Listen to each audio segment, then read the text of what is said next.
અખબારો દ્વારા એક ડમ્પર ચાલકે એક પત્રકારની સામે ખરાબ રીતનું વર્તન કર્યું એવા સમાચાર મને જાણવા મળ્યા અને ત્યારબાદ 2 દિવસથી અખબારોમાં આ સમાચાર અંગે વધુ વિગત સાથેની માહિતી પ્રાપ્ત થઈ છે. આ અંગે પશ્ચિમ વિભાગના પીએસઆઈ સાથે પણ મારે વાત થઈ છે અને જે કોઈ વર્તન થયું એ હું માનું છું ખૂબ ખરાબ રીતે વર્તન કરવામાં આવ્યું છે અને એને ખરાબ શબ્દોમાં વખોડી કાઢવું જોઈએ. અને હું માનું છું કે એકલા પત્રકારો જ નહીં પણ સમાજનો કોઈ બી નાગરિક હોય, અગર કોઈ પણ સામાન્ય વ્યક્તિ હોય એની સાથે આ રીતનું વર્તન થાય ત્યારે એના માટેના કડકમાં કડક પગલાં પોલીસ વિભાગે ભરવા જોઈએ અને જે રીતે એની કાર્યવાહી થવી જોઈએ એ ઝડપથી થવી જોઈએ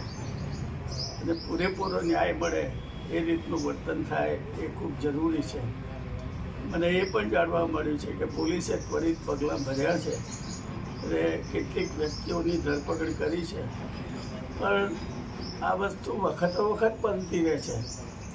એના કારણો બી શોધવા જોઈએ અને વખતો વખત આ કાર્યવાહી ના બને ને હું માનું છું કે એ પ્રશ્ન જાનહાનિ સુધી પહોંચી જાય એવી પરિસ્થિતિ ઊભી ના થાય એ પણ જોવું જોઈએ. અને હકીકતમાં હું માનું છું કે કોર્ટ મામલો કદાચ બનશે, કોર્ટ મામલો બને એ કોર્ટનો વિષય બની જશે એટલે પછી આમાં રાજકારણ બી ના ભળે એ બી જોવું જોઈએ અને ન્યાયિક રીતે તપાસ થાય અને ન્યાયિક રીતે તપાસ થઈ જે વ્યક્તિને નુકસાન થયું છે એમને એનું પૂરેપૂરું ભરપાઈ કરી આપવામાં આવે એવી પણ હું તો વિનંતી કરીશ. અને સાથે સાથે ફરીથી આવા સંજોગો ન ઊભા થાય એ માટેની તકેદારી ત્વરિત રીતે પગલાં ભરવામાં આવે એવું પોલીસ ડિપાર્ટમેન્ટે પણ વિચારવું જોઈએ એ હું પોતે માનું છું. અને હું એવું માનું છું, પત્રકાર મિત્રોને કહું છું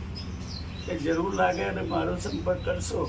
તો જ્યાં રજૂઆત કરવાની જેવી લાગશે ત્યાં હું રજૂઆત કરવા માટે મારી તત્પરતા બતાવીશ અને રજૂઆત પણ કરીશ અને વ્યવસ્થિત ન્યાય મળે એ માટેના પ્રયત્નોમાં મારો પૂરેપૂરો સહયોગ આપીશ.